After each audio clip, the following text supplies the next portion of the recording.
You read a bunch of fucking books and you think that you know how the fucking mind works and shit. I had gone through hell since a kid and then all the way up until now. So I know that theory is bullshit. Yeah, there's a lot of good stuff out there you can read from people, but I had lived hell. And when you put yourself in hell, that's the only time you can figure out how the fuck to get through that motherfucker. You can't read somebody else's book about some theory on how to do shit. Some guy who sat up in their nice warm office and wrote some book with a nice cup of coffee in the fucking hand. No, I want to see that guy who immersed himself in fucking hell. And he thought about quitting and leaving and his wife and his kids. And why am I here? Is it worth it? All this crazy shit. And still said and found out a way to get through it. So basically that's the bottom line of it all. We all want to read about how we can quickly get somewhere. That's why the 6-minute abs and all sort of shit so powerful. You may get some results from it, but they're not permanent. The permanent result comes from you fucking, I say it all the time, you have to suffer. You have to make that a tattoo on your fucking brain. So when that hard time comes again, you don't forget it. You may forget it for a second, but you can go back in the cookie jar, I call it. It's something that we've all endured. I call it the cookie jar, and we often forget how hard we are, but you gotta reflect back. Take a couple seconds to reflect. I've been through this, I've been through that. And then remind yourself, I'm a bad motherfucker. And then you can get through that shit. But if you don't believe it, you haven't endured shit, you're just blowing smoke, man. And you're not gonna be able to get through anything. At the end of the day, I ask myself one question: can I take one more step? And usually the answer is yes. So if you can answer that question and not take another step, that is real failure. That is real quitting. So a lot of people can take one more step, but they choose not to. I don't know if you can take 2 steps. You got to answer that question after you take the first step. But I can always take one more step. So if I choose not to, that's on me. And I got to live with that. I started realizing, man, just by going to war with myself every day and putting these challenges and these goals and these obstacles, these insurmountable obstacles. So it wasn't about losing 106 pounds. Me losing 5 pounds was an accomplishment. Me losing 10 pounds and then 50 pounds. And then the more I did this, the more I gained confidence. And then the more I gained confidence, the more I realized, fuck these Navy SEALs, man. These guys can't do what I'm doing right now. I had no coach, had no trainer, had no money. I didn't know how to lose weight. I had no knowledge of what I was doing. I was just working. I was just sacrificing. And then through that, all these different tools started coming up. But I would have never found these tools if I didn't put myself in a very uncomfortable place. We all look for toughness. We all want it, but we look for it in a comfortable environment. You will not find toughness in a comfortable environment. Those of you who are listening to this, whoever hear this, you will not find it. I was trying to look for it everywhere. The only way you find it is to drown yourself in a position where you're just out of sorts, where you can't swim and you're drowning. Where you're drowning. You're drowning in life. But you say, you know what, man? Fuck that. I'm gonna figure out how to fucking backstroke or fucking something. I'm gonna figure out how to, and then through figuring out all these tools, your mind starts to, when you quit, your mind does this. Because you're out. Once you say, I'm not gonna quit, this is the 40%. When you quit, your mind says, we're done. So it doesn't expand. There's no expansion when you quit. When you say, fuck you, this sucks, I'm drowning, I'm miserable, I'm suffering, I'm broken, but I'm not going anywhere. What happens to your mind is it does this. It says, fuck, he's not leaving. So we gotta expand. We gotta grow. We gotta figure this fucking thing out. So then these compartments in your brain start to they have to work. They have to work. And then you start to engage parts of your mind that you never engaged before. But you can't engage it by sitting back in these nice chairs, drinking this nice water, talking to you, talking about what I want to do. That's where the 40% thing comes in. It comes in when you're in suffer mode and you say, I'm not gonna quit. You're forcing your brain now to operate on a level it's not used to, but then it becomes used to it. The loud voices of this world are the 99% who don't understand exactly what you have to do. That's why when I speak and you don't understand me, it's probably a good thing. Because that probably means I'm in an area of life that you're not in, which is fine.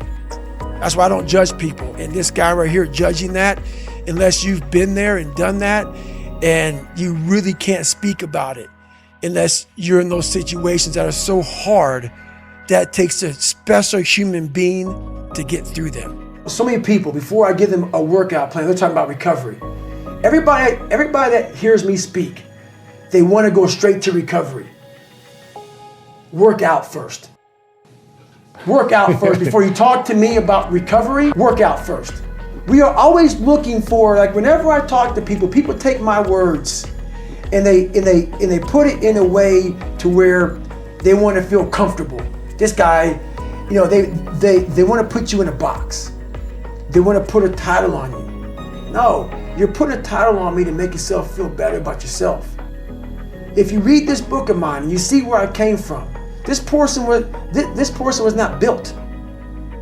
This person was not made by God. I made this person. I made this person by diving into the insecurities that life gave me. Because now they're yours. They're yours to own. If you're not smart, call yourself dumb. It's okay, because you are. But take that not as you putting yourself down. If you're fat, call yourself fat. I used to be 300 pounds. We want to talk so soft to ourselves. We're looking for that recovery day. And that recovery day is everything in your life. Everything in your life is a recovery day. We're looking for it. It's not coming. It's not coming. Get over that recovery day. And that's the mentality I took with me. And what happened through that process was all the frivolous things of life started to float away. I used to tell people lies so they would like me, because I was so insecure. When you start to build yourself up and start to have the one thing that we don't have is confidence. Real, authentic confidence from hard work. Everything else goes away. You no longer look to other people for your self-esteem. For validation. That's right. Yeah. You now know. I walk in a room now and I know the hours and years and decades I put into David Goggins. That's something, it's not on the wall. It's not a trophy on the wall. It's not a medal on your neck. It is actually a feeling in your heart. And people go, why don't you ever smile? I don't have to. Yeah, I do have a stoic look on my face. I'm a very focused person. But the feeling I have in my soul and in my heart, that's why I don't need to smile. I don't need to smile. I don't need you to look at me and say, oh my God, you look happy. Because half of us aren't happy. We're giving you something that we think you want to see. I don't do that anymore. I don't care how you perceive David Goggins.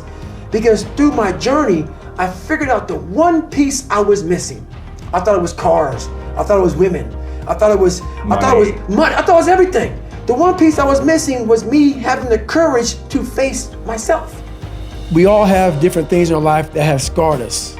We want to act like those scars don't exist. So those scars, like, you know, if you go out and you get cut, that scar is going to be there on your arm. You can go down and look at that cut and say, oh, or that scar and say, oh, that happened from, you know, I was in the kitchen, or what happened. We have the same thing on our brain. I have all these scars on my brain from growing up, from, you know, being abused, from suffering through life, from having a learning disability, from stuttering, from having just a really bad childhood. And so all those memories, I had to cut open that scar and go into it. And that was a hard process for me to do. Not only was that a hard process for me to do, for me to have the courage to share that with people, you know, because I'm the so-called toughest man on the planet. So they think.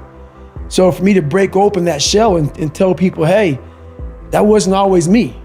You know, it's hard to do, you know, it's hard to do. So it was a tough process. Throughout this journey, I started becoming this new person. I started creating this new person. People started seeing me as this amazing superhero.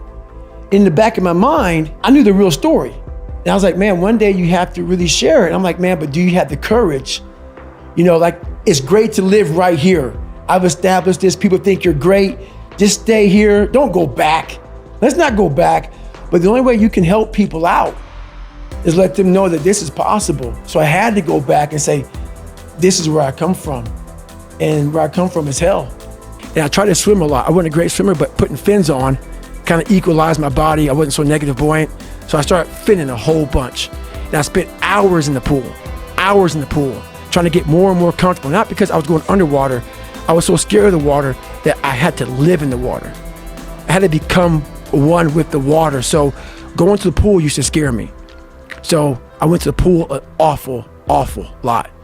And then the bike got easier. I was able to run more. I went from like 1 mile. 1 mile was a great accomplishment. 2 miles, and then from 2 to 3 was a big one. Then I went from 3 to 6. And then like they have a warning order that they give people to get ready for buds. And the whole thing was running 6 miles 5 days a week. And that was my goal. And so I failed, I go back to scratch. I use some positive motivation. I have like one day where I'm like fucking defeated. But I started realizing this is part of the process. This is part of the journey. I had to realize this is part of my process versus just saying, like I used to, I'm just not good enough. If I'm not good enough, we always say that shit. I'm just not good enough, and then we try something else. I'm gonna fucking make myself good enough. And that became my mentality. I'm gonna make myself good enough. And so I'm misunderstood a lot, but that's all it came down to. I made myself good enough. And the days I couldn't run that far, the next week, I would do 2-a-days. So like on the running, if I ran a quarter of a mile, I wait a fucking couple hours, it'd haunt me, bother me.